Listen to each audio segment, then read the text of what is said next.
Hello, Bachcho. Let's read this question. So the question says, the table below shows the motion of an object under free fall. The position of the object after different time interval 0, tau, 2 tau and 3 tau are given in the second column.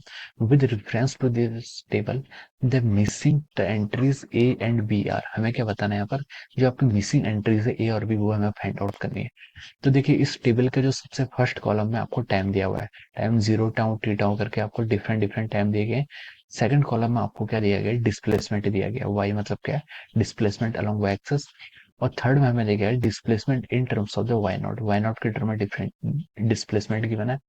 और third में देखिए fourth column में आपको distance traverse in successive intervals, ठीक है, उनके बीच का जो इंटरवल का डिफरेंस है उसको हमें यहाँ पर कैलकुलेट करना है। और आपका लास्ट कॉलम में आपको दिया गया रेशियो ऑफ डिस्टेंसेस ट्रैवर्स, ठीक है, हमें रेशियो ऑफ डिस्टेंसेस यहाँ पर गिवन किए हुए हैं। तो देखिए बच्चों अब हम इस क्वेश्चन को स्टार्ट करते हैं। तो देखिए बच्चों इस क्वेश्चन का जो आपका की कॉन्सेप्ट होगा, इस क्वेश्चन का हम की कॉन्सेप्ट लिख सकते हैं कि ये क्या, देखिए क्वेश्चन में आपको मेंशन है ये मोशन क्या है, object under free fall. Free fall के अंदर ये क्या आपका मोशन है, ठीक है, this motion is under the free fall. Okay, तो देखिए फ्री फॉल होता क्या है, फ्री फॉल होता है, फ्री फॉल का मतलब होता है कि अगर वो कोई बॉडी पर सिर्फ और सिर्फ ग्रेविटी फोर्स लग रहा है। ग्रेविटी फोर्स किसके कारण लगता है, ड्यू टू द अर्थ। अर्थ क्या लगाती है, किसी भी ऑब्जेक्ट पर क्या लगाती है, एक फोर्स लगाती है जिसे हम फोर्स ऑफ ग्रेविटी कहते हैं। और उसके कारण एक एक्सीलरेशन आता है जिसकी वैल्यू क्या होती है आपकी माइनस जी। और वाई कैप का लॉन्ग लेंगे तो जे कैप, ठीक है। जे जी क्या है, जी इसका मैग्नीट्यूड है, और माइनस साइन इसलिए डिनोट कर रहे हैं क्योंकि जो आपका एक्सीलरेशन ड्यू टू ग्रेविटी होती है, किसी भी मास पर कोई भी बॉडी है उस पर क्या लगती है, ऑलवेज नेगेटिव डायरेक्शन में लगती है या फिर डाउनवर्ड लगती है, इसलिए हम उसको माइनस साइन से डिनोट कर रहे हैं। और जे कैप क्या डायरेक्शन है, मतलब वाई कैप के अलॉन्ग है। So this is about the free fall, ये आपका क्या फ्री फॉल के बारे में है। ओके, अब देखिए क्वेश्चन स्टार्ट करते हैं। क्वेश्चन में हमें ये पूछा गया कि कोई ऑब्जेक्ट फ्री फॉल में मूव कर रहा है, उसका हमें डिफरेंट टाइम इंटरवल दिए गए हैं, 0 tau, T tau, 3 tau. Okay, और हमें उसमें डिस्प्लेसमेंट फाइंड आउट करना है, और यहाँ पर मिसिंग एंट्रीज जो है आपकी ए और बी, इसकी वैल्यूज आपको फाइंड आउट करनी है, ठीक है। तो देखिए वाई एक्सेस के अलावा हम डिस्प्लेसमेंट और टाइम की इक्वेशन कौन सी लिख सकते हैं, Y is equal to U Y T plus half of A Y, ठीक है। ये आपकी क्या आएगी, इक्वेशन आ जाएगी, ठीक है, ये आपकी इक्वेशन होगी। This is the equation of displacement relating time, time और डिस्प्लेसमेंट की एक इक्वेशन हो जाती है, ठीक है।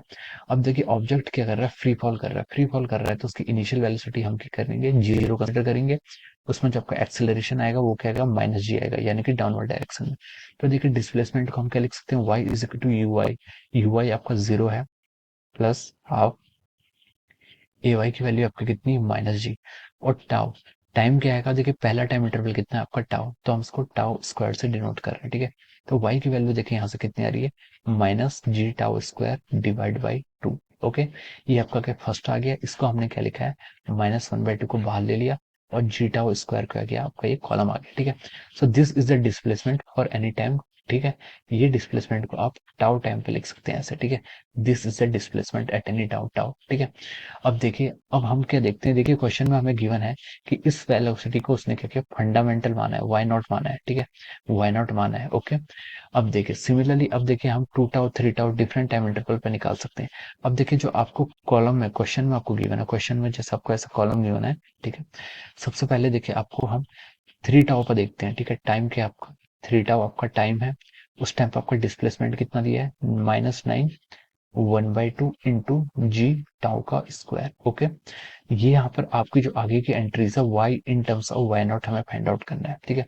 तो देखिए ये हाफ जी टी स्क्वायर, ये टर्म क्या आपकी वाई नॉट है, तो हम इसको क्या लिख सकते हैं, -9 इंटू, सॉरी माइनस साइन भी इंक्लूड किया हुआ है तो इसको हम क्या करेंगे, प्लस में लिखेंगे, ठीक है। तो ये हो जाएगा आपको +9 ऑफ वाई नॉट, और ठीक है ये आपका आ जाएगा, ठीक है। तो यही कॉलम हमें वहां पर क्या करना था, फिल करना था। तो देखिए इस कॉलम को हमने कैसे फिल करेंगे, +9 वाई नॉट से।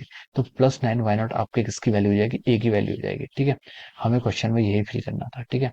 ये आपके क्या आ गई, ए की वैल्यू आ गया।